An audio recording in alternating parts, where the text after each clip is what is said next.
Hello, it's Michael. It's February 2016 and I'm in Las Vegas. I just got off the plane, I guess probably about an hour ago.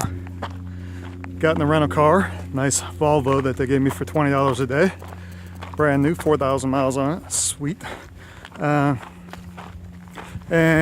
as soon as I got in the car, I put in hiking Vegas, and now I am at Red Rocks.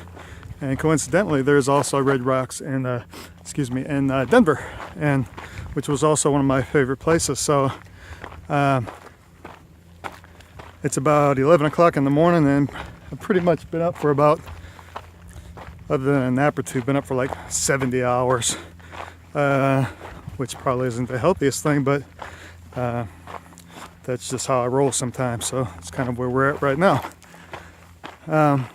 Probably going to hike for about 4 or 5 hours here. It's not even noon yet, can't check in till 4. So Caesar's Palace, here we come this evening. Figured I'd make a video while I was out here, and one of the things that I've been wanting to talk about is I've got some friends and I've had situations in my life where I've been stressed out, and as you get older and as you have experiences in life, and hopefully you acquire tools to deal with things. So when you're 15, you deal with things differently than when you're 20 or 25 or 30, and here I am 43, so I've got plenty of failures that I've experienced and figured out how to get through, either on my own or through reading, or just grinding through it, or through help from books or therapists. So once, this was about, I don't know, 10 years ago now probably, I was at University of Memphis, and I was going to school there, and there's a doctoral program, and the doctorate students have to put in a certain amount of hours, so you could get like, decent therapy for like $10 a session or $8 a session or something. So anyway, my first day with this guy, he suggested I read a book, gave me some homework, and the title of the book was something like How to Make Yourself Happy and Remarkably Less Disturbed. I think by Elliss was this guy's last name. I could be wrong with that. So the basic premise of this book was that it was a form of CBT, which is cognitive behavioral therapy. And what this guy calls it is REBT, which is rational emotive behavior therapy. And he said that most people have distress in their life. They become disturbed, whether or not that's anxiety, worry, possibly fatigue, distress, just emotional upheaval, because of irrational thought patterns, which after reading the book, I definitely agree with him. So, and this is something, like I said, I read over 10 years ago, and I use these tools on a, if not a daily basis, very, very regularly. And the more that I learn about just about life in general, even some of the newer concepts that I have right now, I'm just piggybacking on some of those things that I learned. So basically, I just wanted to go over that real quick. If you're having anxiety, worry, distress, which is basically the opposite of having ease, calmness, and stability in your life, he said that it's usually one of three main genres, or a combination of these three. So one is, he calls I can't stand it-itis. One is called musturbations, and the other one is awfulizing.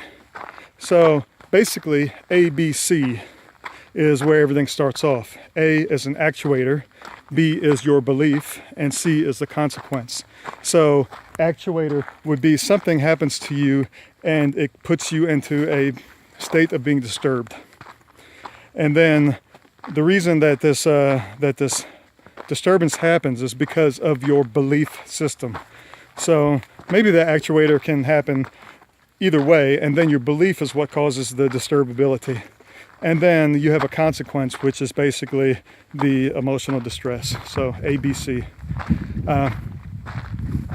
So an example of this would be your girlfriend breaks up with you and you just become exceptionally fucked up in your mind. So the actuator would be the girlfriend saying that she's going to break up with you. The belief would be, and this is where the awfulizing, masturbations, and I can't stand that eyes comes in. So basically, awfulizing, this is the most awful thing that I've ever gone through. I can't possibly go through this or can't go through this again. And this is 100% awful. And then you have masturbations, which is basically, she must take me back. We must make this work. I must not go through this again. And awfulizing, this is the most awful thing that's ever happened to me. I can't stand it, and it's just 100% awful. So basically, those are obviously irrational thoughts if you break them down.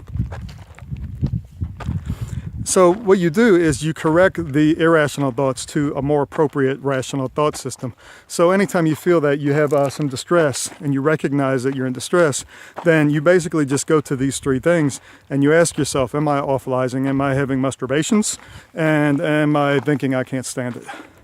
And when you start realizing that there's not 100% of any of these things in your life, because you can stand a lot.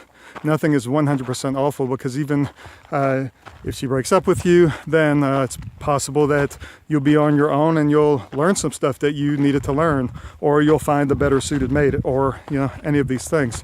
And then masturbations, nobody must do anything. So basically, that would be an example of trying to correct those thoughts, and you can just spend some time thinking that this isn't 100% awful. It may be like 50% awful. It may mean that you're going to have to go through some distress and loneliness and sadness and having to deal with whatever the situation was that caused the breakup.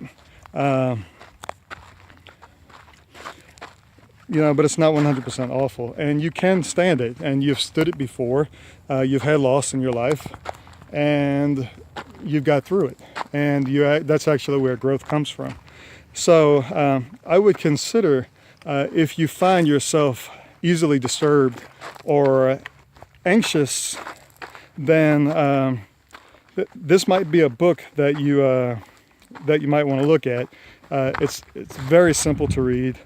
It's not very complex, but the concepts are deep-seated to where a lot of people's emotional distress are in their lives. And when you're in emotional distress, it's very difficult for you to be healthy or happy or have wellness or well-being and ease, because basically this distress is what causes you to implement negative reactivity patterns to avoid emotional distress.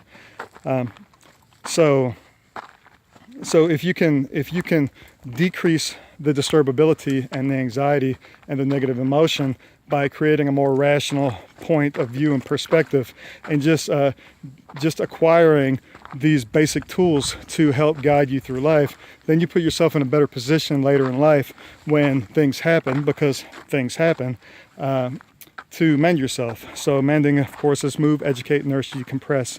And I can give you an example of the situation I'm in right now. I'm out here in Las Vegas, and I'm on this hike, and I was supposed to be coming out here with a girlfriend of mine, and the plane left at 6 o'clock this morning. At 11 o'clock last night, she told me that she just wasn't coming, because for whatever reasons that she gave, which were not very many. Basically, I'm just not coming. So I got absolutely no notice to even try and find somebody else to come. Cost me probably $400 or $500 for her plane ticket, which I don't expect to get reimbursed for. I don't even want to. But anyway, 20 years ago, this may have caused me a lot of distress, or at least I would have been angry, upset, frustrated, and these types of things. But actually, my level of distress, and if I can put a number on it from 0 to 100, is probably like less than 5. So I'm really not upset at all, because I know that I'm going to have a good time anyway. So because I knew that it wasn't 100% awful. I knew that I was going to be able to come to Las Vegas for 5 days, and even if I'm by myself, I'm going to have a great time. I may meet new people that I didn't expect to be out here with may meet me, which is the case. I've already got 2 people from Boulder that just happened to be out here this week, and I wouldn't even have known that because I wouldn't have put it out on Facebook that I was here.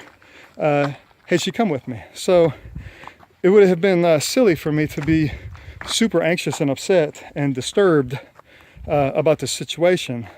And basically, I immediately went to awfulizing masturbation and I can't stand it to question whether or not I was any of those things, and to immediately correct any kind of irrational thought patterns that might have been popping up in my mind, to correct them. Now, like I said, I've been doing this for like 10 years, just using this basic system, and so I'm pretty efficient at it. But the reason that I'm even making this video right now is just proof that it's something that is on my mind on a regular basis, especially in a situation like this where you know, I might be challenged emotionally just because of a situation. So anyway, and then also just, I'm not going to speak much about this right now, but one of the other things that I'm actively learning is by a guy named Bentino Massaro, who has a YouTube channel, and he's got probably a few hundred videos. And 2 of his videos, or one it's on Empowering Relationships is the title, and the other one is Self-Love and Aloneness. And basically one of the main concepts in that is lack. So basically I'm using that concept of, do I feel lack? Do I have a sense of lack? And is that what's causing, potentially causing distress? And you can use you can spend some time and just kind of go through what types of lack you may feel that you have in your life, and basically just use this other rational emotive behavioral concept to correct each of the lacks. So one of the things is I could say that I'm feeling lack of companionship, or lack of consistency or stability, or lack of relationship, or lack of intimacy or love or connection, and all of these things. And I can, if I hadn't been going through this for a long time, if I didn't have these tools, then I may be disturbed because of these senses of lack. But since I spent time considering all of these things, and I understand that I'm actually not lacking in anything in my life, basically I have no emotional disturbance over it, which is very empowering and freeing, and just puts me in just a global sense of health and wellness and happiness and well-being, despite the fact that I was kind of stood up on this trip. So anyway, I just thought I'd share that with you and kind of share the beauty of what's around me right now, and it's just so gorgeous here. This is one of my new favorite places. Anyway, I'm going to go hike for a while and visit the website, Move, Educate, Nourish, Decompress, m.e.n.d/yourself.com. Thanks. Bye.